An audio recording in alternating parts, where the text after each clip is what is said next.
Nah, jadi orang-orang yang mau dilepaskan banyak masalah, banyak kesusahan di hari kiamat, kalau mau ditolong di waktu itu, hari tidak ada tolong menolong, semuanya nafsi-nafsi. Maka apa yang dilakukan? Nabi mengatakan faliyunfis an mu'sir. Maka waktu di dunia sering-seringlah beri keringanan bagi orang yang mengalami kesulitan. Tentu keringanan bagi orang mengalami kesulitan, salah satunya yang paling berat adalah ketika dia punya hubung kait dengan kita melalui hutang. Karena di situ ada hak kita yang kita tagih.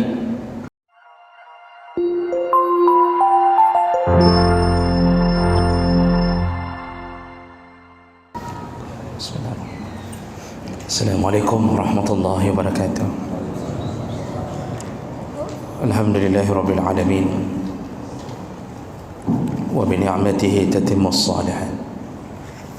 Asyhadu an la ilaha illallah wahdahu la syarika lah wa asyhadu anna Muhammadan 'abduhu wa rasuluhul karim. Allahumma shalli wa sallim ala nabiyyina wa sayyidina al-Mustafa Muhammadin wa ala alihi wa ashabihi ajma'in. Amma ba'd. Rabbi shrah li sadri wa yassir li amri wa hlul 'uqdatam min lisani yafqahu qawli. Segala puji bagi Allah, kemuliaan salawat dan salam pada Rasulullah, pada keluarga dan seluruh sahabat-sahabatnya. Ya Allah muliakan insyaAllah bapak-bapak dan ibu-ibu jamaah salat maghrib dan isya. Semoga kehadiran kita menjadi salah satu penyebab Allah masukkan kita ke dalam surganya insyaAllah. Amin ya rabbal alamin. Bapak ibu yang Allah muliakan, kita akan sambung pelajaran kita masih tentang adab bagi orang yang memberikan hutang. Kita sudah selesaikan adab bagi orang yang berhutang, dan di pertemuan yang lalu kita sudah membahas salah satu adab bagi yang memberi hutang, yaitu husnul mutalabah. Disunnahkan ketika menagih hutang, tagihlah dengan cara yang baik, dengan cara yang baik, dan itu dengan kata-kata yang baik. Kalau mau kirim WA, kirimlah dengan bahasa yang baik, sampai kita melihat tanda-tanda bahwa orang itu memang tidak ada rencana untuk bayar hutang. Ketika tanda-tanda itu sudah muncul, maka barulah dibolehkan beralih dengan ketegasan. Dibolehkan untuk berkata tegas, bahkan sedikit kasar, ya tentu tanpa caci maki.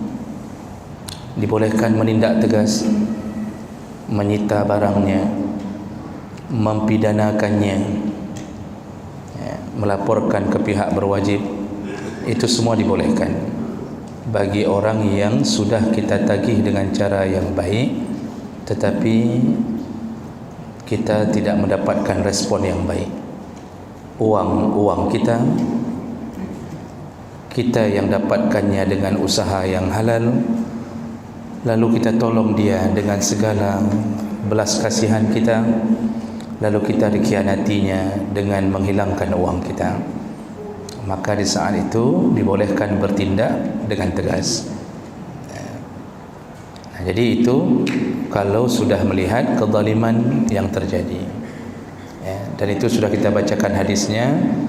Nabi pernah berhutang padahal belum jatuh tempo yang menyebabkan terlambat, tapi orang yang memberikan hutang ke Nabi rupanya tidak sabar, sehingga mendatangi Nabi dan mengeluarkan kata-kata kasar kepada Nabi.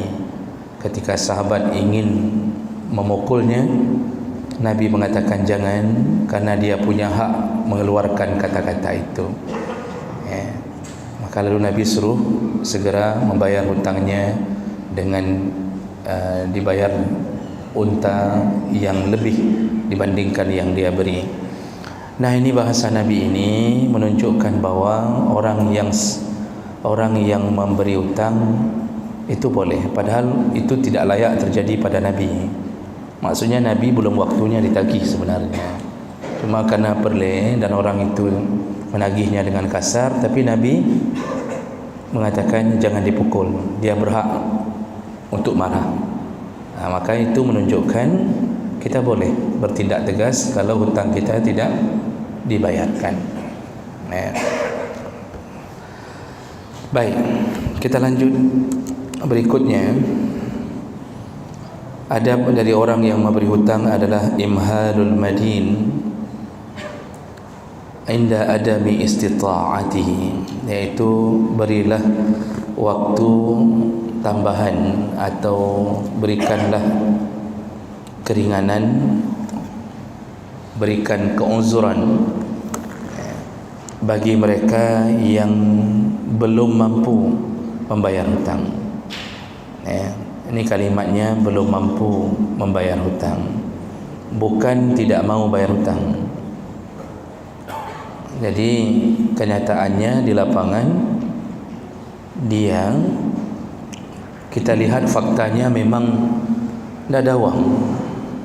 Kita cek sana, kita tanya ke kantornya, memang gajinya cuma 1,5 juta, untuk menghidupi anak isteri pun tidak cukup.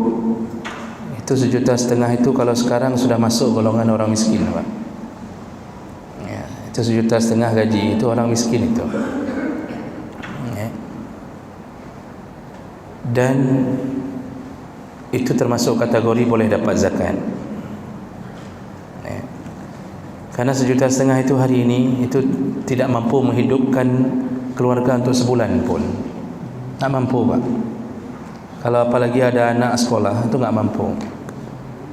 Apalagi anak bukan hanya 1 orang, ada 3 orang. Apalagi kalau istri ada 1 orang saja, apalagi kalau ada 2. Makanya yang begitu-begitu kalau kita lihat, lalu dia pun jujur, amanah, dia bilang napa maahlum hanapeng, saya belum ada uang, belum cukup untuk saya bayar. Nah, itu yang begitu-begitu disuruh berikan kelonggaran. Disuruh berikan kelonggaran. Allah yang menyuruhnya. Kata Allah dalam surat Al-Baqarah 280, wa in kana zu usratin fanadhiratun ila maisarah. Kalau engkau mendapatkan zu usrah, orang yang sedang menghadapi kesulitan keuangan, jadi engkau melihatnya, mendapatkan fakta bahwa dia benar-benar tidak mampu bayar hutang, bukan menipu, fanadhiratun ila maisarah, berikanlah dia maisarah. Ada di antara bapak ada yang istrinya namanya Maisarah? Itu jangan diberikan istri pula kepada orang itu. Maisarah itu artinya kelonggaran. Yusrun itu kemudahan. Jadi Maisarah kelonggaran. Makanya orang diberi nama Maisarah itu berharap semoga orangnya banyak memberi kelonggaran. Nama pembantu Nabi, pembantu Khadijah yang mengiringi Nabi berjalan untuk berdagang, itu namanya bukan Maisarah, Maisarah. Itu laki apa perempuan, Pak? Kita sering, karena nama kita di Asia Tenggara Maisarah itu perempuan, kita pikir kok Nabi berjualan sama perempuan ya. Bukan, namanya Maisarah, itu laki. Jadi yang berjalan bersama Nabi untuk memperdagangkan barangnya Khadijah itu laki, bukan perempuan. Banyak yang salah faham tentang masalah ini. Nah, baik. Jadi yang suruh lakukan itu Allah.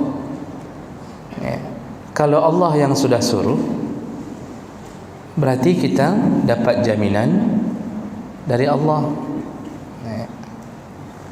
Kalau Allah yang sudah menyuruh untuk memberikan keringanan, maka siapapun yang memberikan keringanan, maka dia telah berlindung kepada yang menyuruhnya, yaitu Allah Subhanahu wa taala.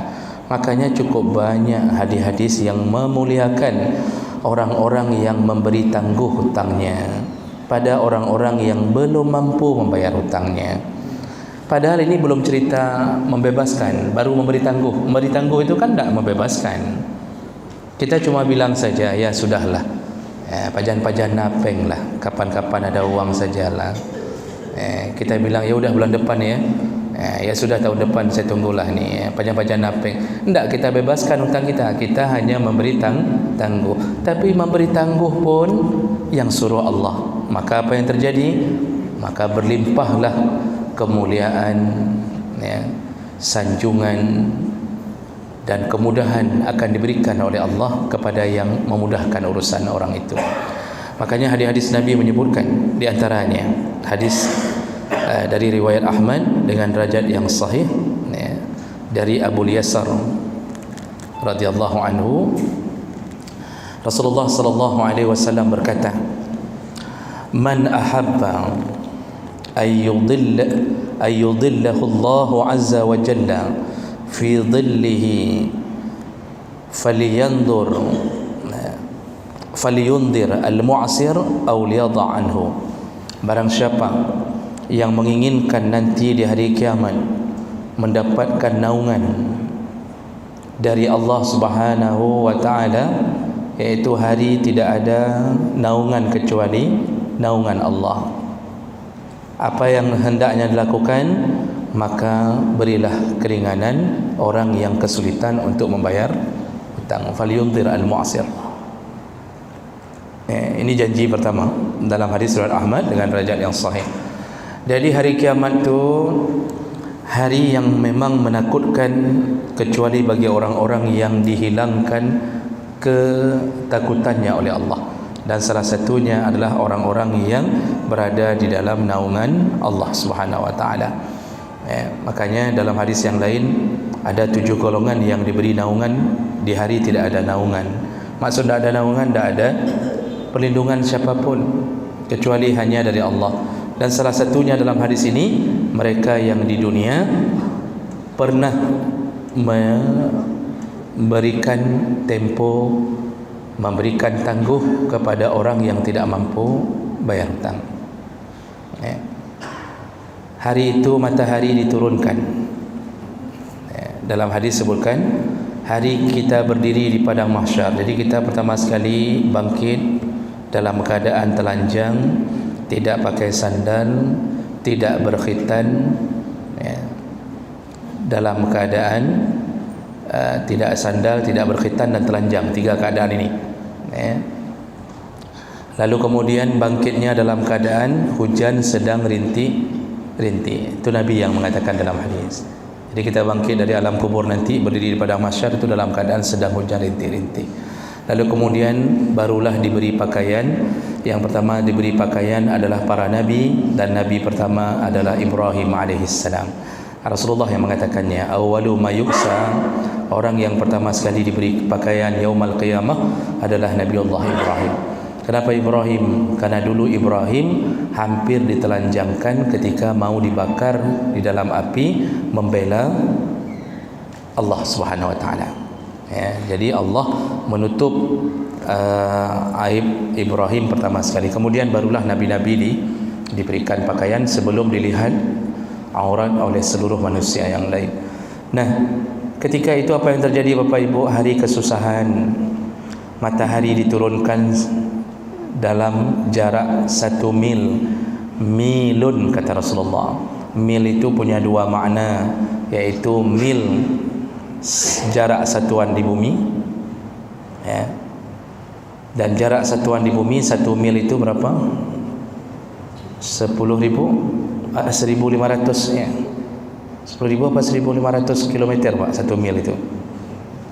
Hoka bagian tipak-tipak jalan hoka. 1 mil itu berapa kilo? Kalau tidak salah saya 1.500 atau 1.500 ya. Begitulah. Itu matahari diturunkan sejarah itu. Itu pandangan pertama. Bahasa mil itu ada 2 dalam bahasa Arab. Sedangkan hari ini jarak satuan astronomi dari kita ke matahari itu yang telah diperkirakan oleh ahlinya 150 juta kilometer. 150 juta kilometer, Pak, jarak antara kita dengan matahari. Itu jarak kita antara matahari segitu, berdoh depak di luar hari ini ya. Matahari luar biasa membakar. Itu sejarak itu bagaimana diturunkan dengan 1 mil. Itu makna pertama. Makna kedua, milun itu juga bermakna pencolek celak, besi pencolek celak. Jadi celak Arab tu kalau kita colek besinya untuk colek itu namanya milun. Maka perawi hadis mengatakan, aku tidak tahu yang dimaksud oleh Nabi yang mana. Makanya kita sering dengar cerita matahari diturunkan sejengkal di atas kepala. Itu makna yang mil pencolek celak. Mas sejengkal di atas kepala,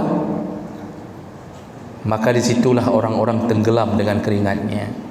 Dan siapa yang dilindungi? Salah satunya janji Nabi, orang yang suka memberi, tangguh hutangnya karena muncul belas kasihannya sesama manusia. Nah, ini janji pertama dari Nabi. Janji Nabi adalah janji Allah. Jadi janji Nabi itu diberikan jaminannya oleh Allah Subhanahu wa taala. Dalam hadis yang lain, Rasulullah sallallahu alaihi wasallam menyebutkan dari Abu Qatadah, riwayat Muslim sahih, man sarrahu ayyunjiyahu Allahu min kurabi yaumil qiyamah. Barang siapa yang mau nanti hari kiamat ditolong Allah untuk lepas dari berbagai kesusahan hari kiamat. Kurab itu kesusahan, jamak dari kurbah. Jadi kurab, makanya orang berkurab itu banyak susahnya. Tapi enggak ada hubungan antara bahasa Arab dengan kurab yang ada di kita. Cuma ilmu cocokologi saja. Nah, jadi orang-orang yang mau dilepaskan banyak masalah, banyak kesusahan di hari kiamat, kalau mau ditolong di waktu itu, hari tidak ada tolong menolong, semuanya nafsi-nafsi. Maka apa yang dilakukan? Nabi mengatakan faliyunfis an mu'sir. Maka waktu di dunia sering-seringlah beri keringanan bagi orang yang mengalami kesulitan. Tentu keringanan bagi orang mengalami kesulitan, salah satunya yang paling berat adalah ketika dia punya hubung kait dengan kita melalui hutang. Karena di situ ada hak kita yang kita tagih, tapi kita berikan keringanan. Maka kita kadang-kadang memberikan keringanan itu kan agak mengkeren-keren terbacut kan Pak. Waktu dia bilang, "Kenapa yang bulinnya? Tak ada uang bulan ini. Mohonlah maaf sekali lagi." Waktu kita kasih keringanan tu, rasa-rasanya berat sekali. Kok sudah bertahun-tahun tak dibayar-bayar, tapi kita simpan keren-keren itu. Kita simpan, apa bahasa Indonesianya keren-keren? Rasa galau di hati, rasa tak enak di hati itu. Kita simpan, Pak. Dalam hati kita kesal sudah ada. Ini orang kok tak bayar-bayar, pasti ada itu, Pak. Kita manusia. Tapi kita simpan karena teringat. Allah mengatakan berikanlah kelonggaran karena teringat. Ya sudahlah, nanti Allah ganti di hari kiamat dengan balasan yang lebih indah segala macam. Lalu kita bilang, ya tidak apa-apalah, nanti ajalah kapan-kapan ada uang. Maka orang-orang seperti ini karena teringat dengan janji Allah dan Nabi-Nya, insya Allah Allah tidak langgar janji. Dia akan ditolong Allah, dimudahkan urusannya di hari kiamat, seperti dia memberi kemudahan bagi orang-orang yang menjadi hamba Allah di dunia. Karena yang buat orang itu miskin siapa? Allah. Karena rezeki itu kan Allah yang tentukan. Wa yabsutu liman yasha, yabsutu liman yasha wa yaqdir. Rezeki itu kata Allah ada yang dihamparkan, diberikan kekayaan, ada yang yaqdir, disempitkan. Maka kita boleh ranking berapa saja di sekolah, Pak. Tapi rezeki tidak ditentukan oleh ranking. Kalau Allah menginginkan yang ranking 45, dia jadi toke, dia jadi orang kaya, maka dia bisa lebih kaya daripada ranking 1. Yang ranking 1 kerjanya apa? Tunggu-tunggu kapan dibuka PNS. Yang ranking 45 udah tahu dia nggak mungkin lulus PNS, maka dia kerja pedagang, kemudian bisnis, dalam setahun meledak kekayaannya. Yang ranking 1 gaji 3,5 juta, dipotong BPJS, tidak bertambah-tambah, udah 10 tahun. Kecuali jadi kepala sekolah tambahlah sikit. Betul ya saudara kan? Tambahlah sikit ni. Jadi Bapak Ibu yang Allah muliakan, ia bersutu lima yasha. Kalau begitu, ada yang dikayakan Allah, ada yang disempitkan Allah. Itu semua ujian. Yang kaya masuk surga karena banyak amalnya dengan hartanya, yang miskin masuk surga karena kesabarannya. Maka kalau begitu, yang enggak sanggup bayar hutang itu yang miskinkan siapa? Allah. Yang buat usahanya bangkrut siapa? Allah. Tidak ada satu helai daun pun terjatuh dari pohonnya kecuali dengan izin Allah. Tidak ada satu butir hujan yang jatuh di Sumawai kecuali terhitung dalam izin Allah. Jadi jangan fikir cik bangai draw ke, gasinkah gara-gara bangai beokah? Hang, tidak. Banyak orang yang sudah berusaha, ada yang sudah 10 kali tes PNS enggak lulus. Ada yang enggak tes langsung lulus. Gimana itu ceritanya itu, Pak? Maka jangan fikir bahwa kita ini tidak berada di dalam pantauan Allah, tidak. Setiap kaki melangkah, setiap bersitan hati yang tergores pasti di dalam tanggungan Allah Subhanahu wa taala. Di saat itu ketika dia tidak mampu bayar hutang, Allah yang takdirkan dia tidak mampu bayar hutang, bukan tidak mampu bayar hutang. Lalu kita sebagai sesama hamba Allah kita bilang, ya sudahlah, tidak apa-apa. Maka siapakah yang paling berbahagia di saat itu? Allah Subhanahu wa taala. Allah bahagia. Masya Allah, hambaku ini faham bahwa dia bukan karena dirinya ingin miskin, tapi aku yang miskinkan. Lalu diberikanlah kemudahan. Maka Allah balas, engkau diberi kemudahan di hari tidak ada pertolongan kecuali pertolongan Allah Subhanahu wa taala, yaitu hari kiamat. Maka lebih bagus kita hari ini tangguh-tangguh sedikit, tapi nanti hari kiamat kita selamat daripada berat dan mubut tapi tidak dapat kelebihan apapun. Walaupun boleh kita tagih, boleh, itu hak kita dan tidak dosa. Jangan fikir kita menagih itu dosa. Lalu kemudian dalam hadis yang lain juga dengan derajat yang sahih, Rasulullah sallallahu alaihi wasallam menyebutkan, man nafasa an gharimihi aw maha anhu, barang siapa yang memberi keringanan pada orang yang terlilit hutangnya kepada kita atau bahkan dia membebaskannya, kana fi dhillil arsh yaumal qiyamah, maka dia nanti diberi naungan di bawah arasy ketika hari kiamat. Diberi naungan oleh Allah dengan keselamatan di bawah arasy ketika di hari kiamat nanti. Jadi ceritanya ini dibalas di hari kiamat. Kalau dibalas dunia untuk apa? Kita dibalas di dunia pun paling kita nikmati sebentar, Pak. Seandainya semua yang berbuat baik dibalas dunia, kalau Allah balas di dunia, belum habis kita nikmati balasan Allah, kita sudah mati. Belum habis kita nikmati balasan Allah kalau dibalas di dunia, kita sudah muncul musibah yang lain, bala yang lain. Makanya tidak perlu berharap dibalas di dunia. Di akhirat lebih indah balasannya, lebih abadi, lebih hebat, lebih banyak, lebih menyenangkan daripada kita diberi di dunia tetapi terputus juga nikmat itu.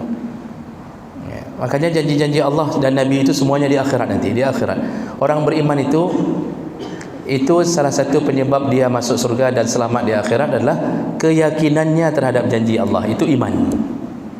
Makanya selalu andalannya amanu, amanu, amanu. Kita tidak pernah lihat Allah. Ada yang sudah lihat Allah?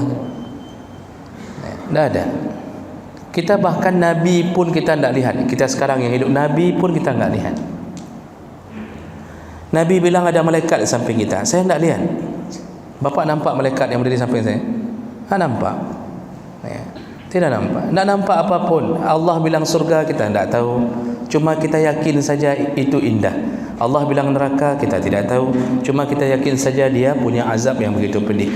Keyakinan itu menyebabkan kita selalu apa yang dibilang sama Nabi taat, bilang sama Nabi taat. Itu yang menyebabkan kita mendapatkan kelebihan di hari kiamat. Lalu dalam hadis yang lain dari Ahmad, Abu Ya'la, Ibnu Majah, Tabrani, Al-Hakim, Baihaqi dengan derajat yang sahih, Rasulullah juga menjamin kelebihan bagi orang yang menunda-nunda memberikan tempo untuk hutangnya. Dari Sulaiman bin Buraidah radhiyallahu anhu, Rasulullah berkata, man andara mu'asiran, barang siapa memberi keringanan atau tangguh kepada orang yang kesulitan bayar hutang, falahu bi kulli yaum sadaqah, Ketika dia beri tangguh, ini sudah jatuh tempo ni, lalu dia beri tangguh, maka setiap hari semenjak diberi tangguh, maka dicatatlah di dalam catatan amalnya sejumlah, dia bersedekah sejumlah hutang yang dia tangguhkan. Saya sudah pernah kasih contoh, kita ada hutang sama orang 5 juta Pak, dia enggak sanggup bayar. Kita WA, dia bilang nasabah anak-anak peng lu, misal dia bilang, kita bilang ya sudahlah, ya saya tunggu ya, ini tahun depan kalau bisa bayar. Itu padahal sudah jatuh tempo dah setahun tu Pak. Maka semenjak kita kasih tempo itu, dalam catatan amal kata Nabi, itu kita dicatat pahala bersedekah setiap hari sejumlah nominal sedekah jumlah hutang kita itu.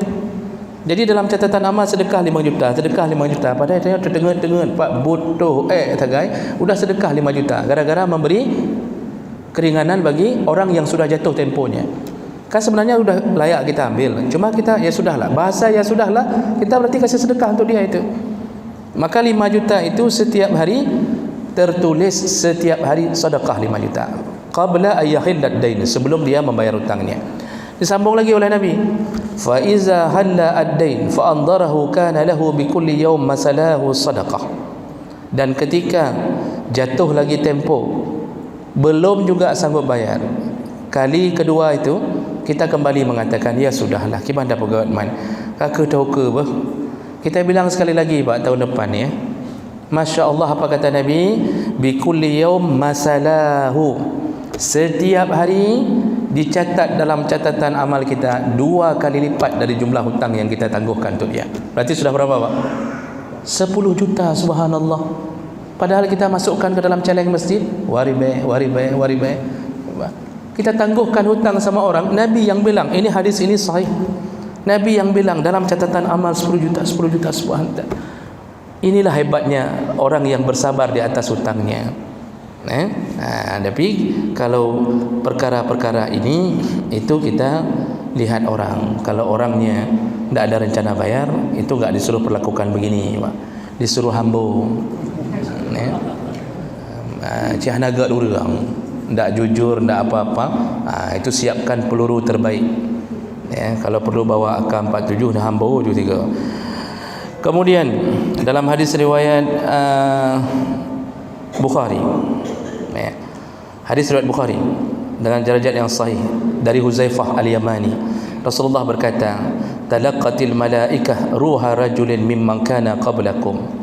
Jadi dulu kata Nabi yang cerita, ada beberapa malaikat menjumpai ruh orang yang sudah meninggal dunia. Ini Nabi cerita. Dia kalau cerita masalah orang sudah meninggal, dia ketemu sama malaikat, itu harus pakai dalil Pak. Tak boleh dikarang-karang. Boleh diceritakan, ada dalil walaupun enggak hafal dalilnya. Jadi jangan coba-coba berbohong di atas nama Nabi, cerita yang aneh-aneh tapi tidak ada dalil. Itu bohong, dan itu dosanya besar. Bohong pada Nabi sebesar-besarnya bohong. Ini penyakit para penceramah untuk supaya dapat 3 jam ya, supaya dapat 3 jam mulai cerita dongeng. Ini penceramah yang akan masuk ke neraka. Kalau cerita gaib, apalagi cerita tentang hari kiamat begini, nanti malaikat datang begini, ruh pulang ke rumah malam Jumat, dalilnya mana? Mana dalil yang dari Nabi, dari Allah yang menyebutkan itu gaib?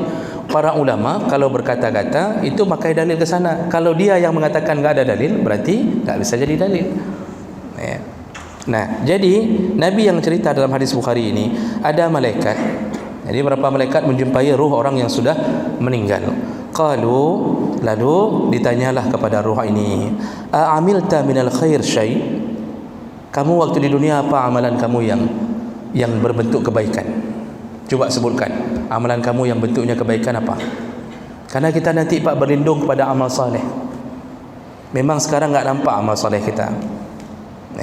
Nanti di kuburan setelah selesai ditanya oleh mungkar nakir, lalu kemudian didatangkanlah amal saleh berbentuk makhluk yang bercahaya, tampan dan wangi luar biasa.